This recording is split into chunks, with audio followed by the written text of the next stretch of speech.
jingle bells, jingle bells all the way. You don't even have this song down right, Barry, but it's been so long since I sang that song, there's probably another reason, is because I want everyone to, at this moment in time, take a little screenshot.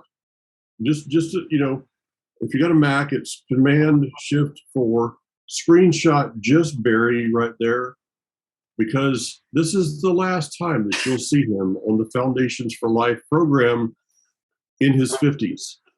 Because next week, on Monday, in fact, starting Sunday night, because we're Hebraic, Barry Phillips is going to be 60.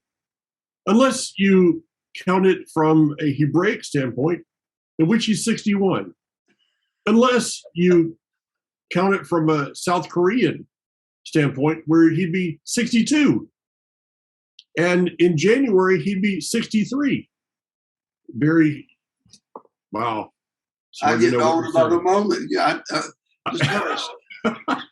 I'll be retired and collecting my government.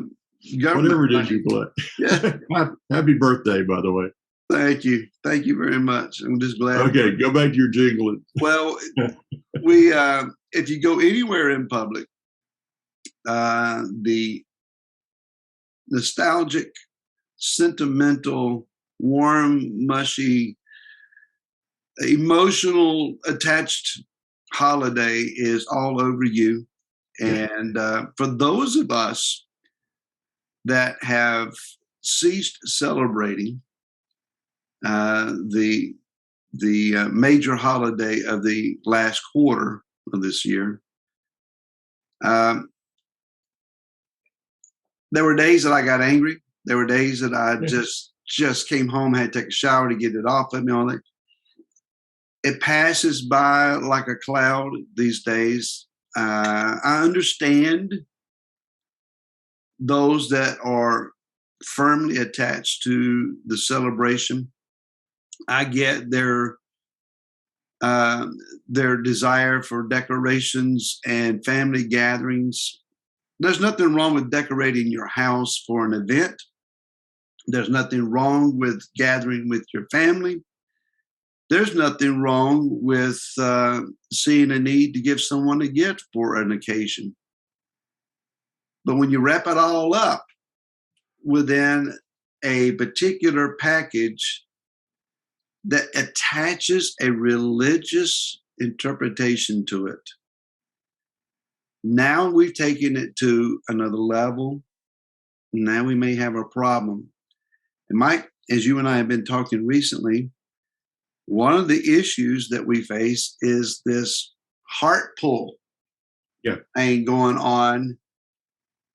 And there seems to be a fresh luring, a fresh siren call to some, looking for a loophole to possibly embrace somehow again some essence of the holiday in order to satisfy some kind of yearning, an itch, or what's going on, Mike? I think there's a lot of things that are happening, Barry, because we do live in exile. It's just a simple fact of that we are in exile, and so as someone said years ago, if you find paganism in Babylon, that does not make you Dick Tracy. Okay. I mean, it's going to be there. And all of us probably have gone through that time period of the anger issues. Getting angry that there is paganism in Babylon, that doesn't help you. That doesn't help anyone. Never helps. Because anger never attracts people. If you've noticed that. If you see somebody that's angry, you don't go over and go, "Hey, how are you doing? I mean, I'd love to get to know you a little bit more." No, it's a normal person, which I know there's few of those now, but a normal person is repelled by anger. And so if all our reaction is going to be is anger, that's probably not going to get us anywhere. So when I post on Facebook a meme against Christmas, against the tree, against whatever element of it is, and list some scriptures underneath it, you saying I'm not accomplishing a whole lot? I don't think that it is, because what you're going to have is, yeah, there may be a few people out there they're asking questions. For the most part, people are going to defend what they believe, whether it's right or wrong. They're going to defend what they believe. So if you attack what someone believes, then all you're doing is setting up for this battle of, well, I do this, it's back and forth, back and forth, back and forth, and you never accomplish anything. So would it not be better to, instead of posting things that are attacking someone, post something that asks a question, so that inquiring minds that want to know would maybe research it out for themselves? An example of such a question would be what? You could post something of, where did the tree come from? Or why was it illegal in America a century or so ago to celebrate Christmas? Why was it not? Where did these traditions come from? I don't know. I haven't really thought that through a lot, because I don't spend a lot of time with this at this time of year. I mean, I'm not going to spend a lot of time on social media getting in the mix, because I find it a waste of time. Now, with those people that I'm around, and I had this conversation with someone the other day, if they bring up something and I say, well, I don't celebrate Christmas, they'll probably say, well, why? Or I had someone the other day that said, well, you believe in the birth of the man, didn't you? I said, well, I believe the birth of Yeshua was back in, I use Messiah because I'm trying to, help out there. So I said, I believe that the birth of Messiah was in September, and that's when I celebrated it. Okay, well, that's fine. And then see where it goes. I think one of the greatest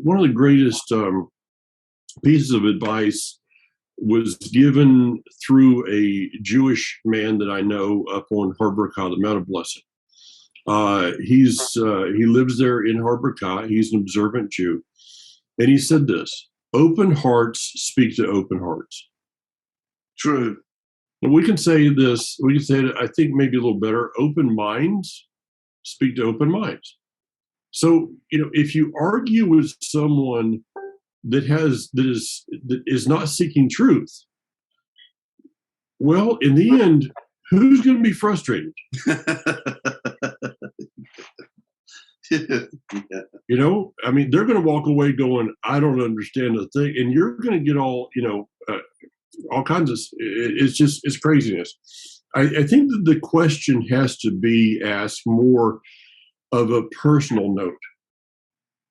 Conversation with someone the other day of, they said, well, I really don't know that I would rather Hanukkah be closer to Christmas, because when it's separated like it is this year, it kind of reveals that Empty spot. emptiness, the emptiness that happens during, you're watching all these people. You're watching people with, and they go absolutely crazy. I've got some people I know that one of them is absolutely crazy regarding this stuff. Doesn't know any better. And the problem is they don't want to know any better. And that's what bothers me, is they don't want to know better. Because even before I came to a realization of the Father's work in my life and redemption and all those things, I was always seeking for truth. And so when I started to look at, the aspects of Christmas and what's around it and stuff, I just kind of went, okay, that's not truth.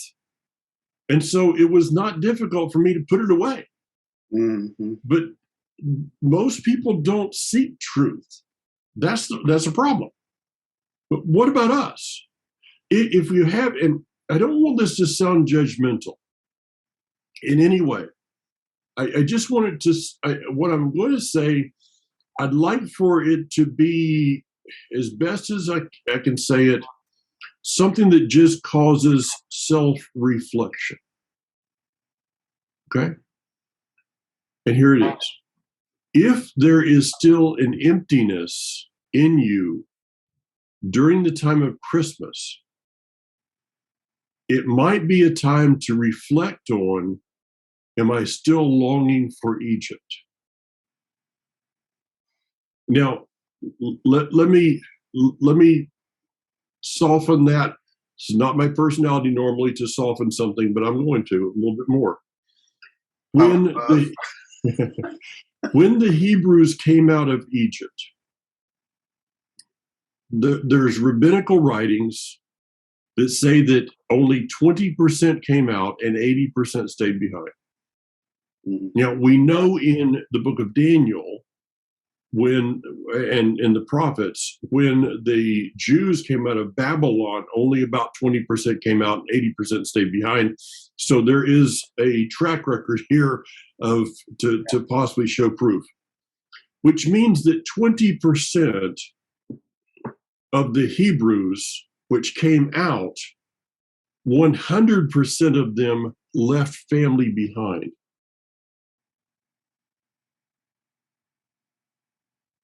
Was part of their longing for Egypt a sorrow about their family members who they left behind? Was that also a factor in multiple times in the wilderness journey where they said, let's go back to Mitzrayim? Yeah. Because they had family there. It is part of, we have family members that don't have a clue what we're doing, okay? We tried to explain it to them. It's frustrating, I got that. And then you see their posts and all the things and that they're doing, and we don't want to be angry at them, but they're, when I see people that are posting things, Barry, that are, I know because I've studied it, of pagan origin, or let's just, again, I'm going to be, this is my Mr. Nice Guy thing. They're not, it's not that they're celebrating paganism, because most of them would never do that, not knowingly, but they're involved in a golden calf.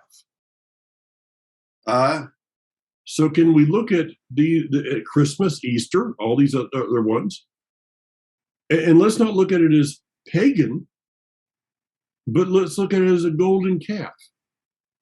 So they're trying to worship the one true God, but in a way that doesn't line up with the scripture. And that's what a golden calf is. The Hebrews, if we look into Exodus, the Hebrews said that is, let's make a festival to Yud-Heh-Vav-Heh. They were not trying to worship another God. They were trying to worship him in their own way, which is against his way. The first commandment, Mike, or actually the second commandment, is I will have no other Elohim or mighty ones before my face. Yeah.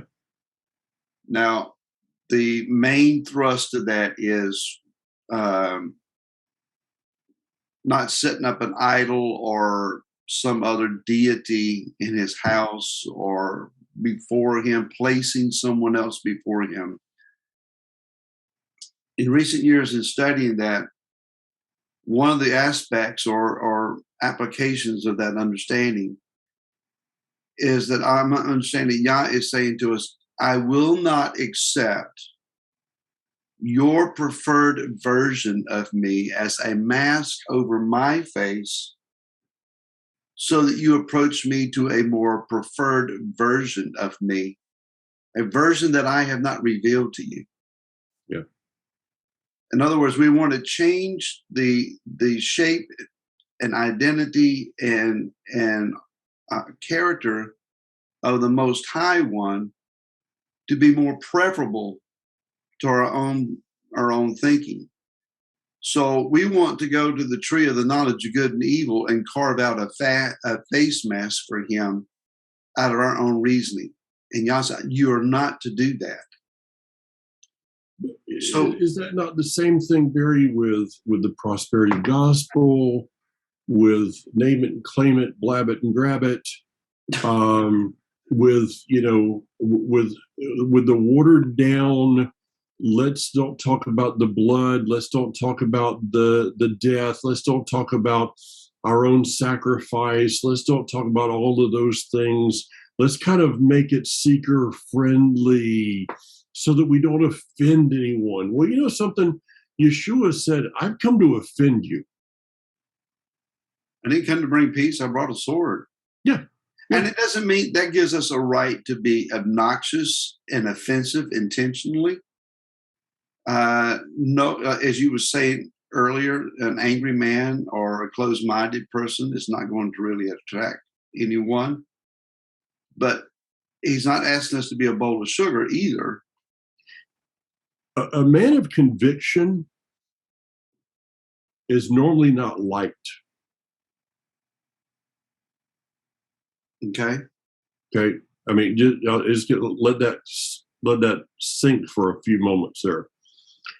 A man or woman that lives by conviction probably will not have as many friends as a person who lives by convenience. Let's take this week's Torah portion. Reuven. I was talking with someone last night about this, and I talked about it a little bit on my program. Unstable as water. That means that Reuven, in his very basic makeup, did not understand the strength that he had. And so he was a chameleon.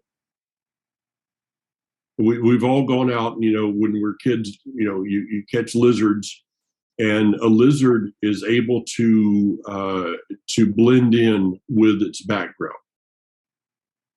So a person that lives by convenience will blend into the room. A person who lives by conviction will demand the room. Okay. But you cannot be a person of conviction if you haven't made you haven't stepped over the line yourself. Let's look at the scripture. Mark Hall talks about this scripture on one of his programs. Come out of her, my people. Okay, come out. You've talked about this many times. If a person comes out of the system, okay, I'm not saying the church, I'm not saying Christianity, I'm saying the system. And we should all know what the religious system is. If you come out, but you're standing in the foyer on the front porch, looking longingly through the windows back inside the building, you haven't come out. You may have physically come out, but your emotions are still in there. So when it comes to the traditions of man that I was brought up in, I grew up in them. You grew up in them. I can come out physically to where it looks like from everybody around me that hey, he's come out, but I'm still my inside is still back there. that I'm longingly. So it's like the little boy that is standing up, and mom says sit down, and he's standing, and she says sit down, and says, he's standing and says either you sit down or you're going to get a spanking. So he sits down, and he says, well, I'm sitting on the outside, but on the inside I'm standing.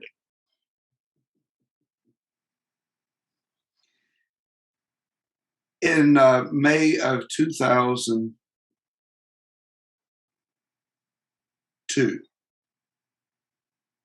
yeah, 2002, I was sitting in my backyard here at the house praying. And very, very clearly, I hear this voice speaking to me as a pastor of a local church here. When you come out, do not recreate what you come out of. Mm-hmm. When we ultimately came out of that pastorate and started House of David, I think the first few days of September is our official beginning. My understanding was, do not start a church. That's what I brought you out of. So in those days, if the church did it, I didn't do it. I remember getting to the point in some of our first services, we should be passing the plate right now. Mm-hmm. And I thought, I am not going to pass a plate on these people. And I never have. And I thought, well, somebody needs to count and see how many people we have. And I thought, for what purpose? Focus on the people themselves and not how many of them there are. So I've never had, head counts. Yeah. Well, we need a committee for this and that and the other. I thought, if you're good at this, then I delegate the opportunity to you. Do it. But we don't need a bunch of committees floating around with committee titles and so forth. We don't have a membership role. Never have had one. Don't need one. I have nobody to report my statistics to, which is a great relief. As a pastor, every month I had to send in this report to headquarters with my statistical summary of the month. And if it didn't look better than last month, you're in trouble. Yes, it always had to be going up. So I didn't, I came out, Mike, I came out angry. I came out frustrated. I came out feeling deceived and lied to, etc. Blaming myself for a lot of things that were deceptive and lying because I was the one standing up front and presenting it. And it was like, I have nothing to say. I don't know anything. But we came out, we drew a line, and unfortunately, and our lack of understanding of a better way to do it, we were known for what we didn't do is more than what we were choosing to do. Well, I'm not celebrating this, and I'm not saying that, and I'm not eating this, and I'm not going there, and all. So we were all about the negatives. Well, the Father helped me to understand, son, you got to stop being angry. You need to find the joy of what is right. So we come to this season, and as I started out with, there was a time that I'd come home angry and frustrated from being in public arenas, and all of the trappings, music, and verbiage and so forth was just clinging on me like some kind of goo that I felt like I had to get off of me. Yeah, because some of those songs don't get out of your head. No. And you don't want to try to lay on the bed at night and go to sleep to Frosty the Snowman. It just bugs fire. Anyway. I prefer Grandma Got Run Over by a Reindeer. For many years, I worked in retail sales in the music instrument industry. And this time of year, it was Merry Christmas, Merry Christmas. And you feel compelled to respond.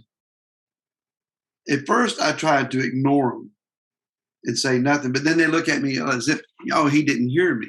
Yeah. And say it again. So my chosen response was, thank you. or Yeah. I appreciate it. Now, I went into Walmart one time a couple years ago, maybe even last year. The lady up front, as you go in, that if you carry something in to return, she puts a tag on your bag or that kind of thing, or she checks receipts coming out. She looked at me as I walked in and said, "Merry Christmas." And I just looked at her and smiled and nodded my head and kept on going. She made sure that she saw me before I got out of there and told me again. A second time I went in, there she was. She did the whole thing. We went all through this all over again. She chased me down in the store, trying to force me to have an acceptable response. But well, to me, that game's on. You're not getting this out of me.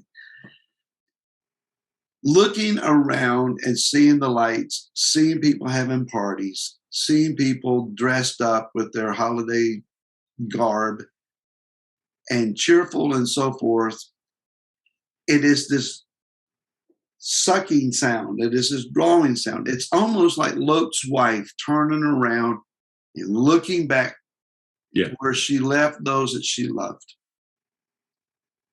Remember Lot's wife.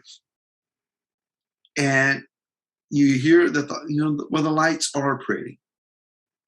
I'm not going to be so angry to say someone's decorations look hideous. But when you think about the deceptions that are behind it, there are those that are trying to explain away, well, Lou White and his writings, Fossilized Christianity Customs, was all wrong. Yes, he went way overboard on some things. Too long in the sun, it's all wrong. The encyclopedias are all wrong. Christmas has nothing to do with Druid-oriented, what do they call it, sun god worship or the worship of Mithra. It don't take a whole lot of looking around to see the symbolisms, the evergreen tree and so on, just to see a connection to fertility rituals. Yah simply said, don't worship me the way that the other nations, other peoples worship their gods. Don't rename their gods with my name and then worship me with that. I choose to obey him in that, whether it's sentimental to me or someone in my family or among my friends or not. I'm not going to try to intentionally hurt your feelings. I'm not going to unleash a diatribe on you. If you're still caught up in it, and this is fascinating, fun, and inviting to you, as you were talking about me standing toe-to-toe and arguing a point, it's not going to get anywhere. But I don't have to allow it to ruin my day. So let's also keep in mind about the enormous emotional letdown a day or two after the event is over. And you're looking at this fir tree in your living room and wondering how many days before I take it down. And then we'll decorate it for New Year's, and then we'll decorate it for Valentine's Day, and then we're going to decorate it with Easter eggs, and so on. So, if it's a fake tree, you can decorate it all year long with whatever. And I'm thinking, why? Yeah. What is this captivation about a tree? Well, it's just for fun. Really? No, you are giving more time, focus, and attention to something that has no life to give back to you. Mm-hmm. So I'm not going to allow myself to fall back into the allure or the trap of what Yah called me out of. If he called me out of it and said to me, do not do it, then I'm going to do my best to keep that covenant arrangement with him and focus on what I do embrace. and rejoice in the good that I know that is solid and dependable. Mm-hmm. Without condemning, I have a lot of family that are going to be gathering on that week and celebrating and having a good time. Thankfully, for me, it's easy. I'm 4.5 hours away. Yeah. So if I'm not in town, I can't be there. My sister Leanne still lives 20 minutes away or 15 minutes away. And she said, yeah, you got a great excuse. Yeah. And it's tough for her. But Mike, I'm not going to cut my family off. Yeah. I'm not going to lose those relationships and the love that we have for each other outside of this season out of an attitude. So, I mean, and it's tough. I admit it's not tough to stop the celebration. It's tough to deal with the relationships. It is. Them intact. It is. And, don't destroy relationships. So for me, look, we got to wind it up. Be a person of conviction. Just, live the life that you're supposed to live. That's all that, I will never give an account for what somebody else didn't do. I will only give an account for what I did and didn't do. So live a life of conviction and wait until, what you just said, Barry. I think that December 25th, the afternoon, is the best time to talk to somebody about the truth of why you don't celebrate this day. Because 99% of people are depressed about it. They're depressed. They're now starting to look at their Christmas card, the bills that are going to come in and all this kind of stuff. And all the build up for it was just a letdown. They got to pull all the stuff down. That's the time to say, have you ever thought that something that's really of the Father would not give you this emptiness afterwards? And don't put, it's not a Hanukkah versus Christmas. Those two things are totally different. People want to make Hanukkah a Christmas alternative. No, Hanukkah is Hanukkah. Mm-hmm. Christmas is Christmas. If you want to give an alternative to what is supposed to be the reason for the season, talk to them about Sukkot.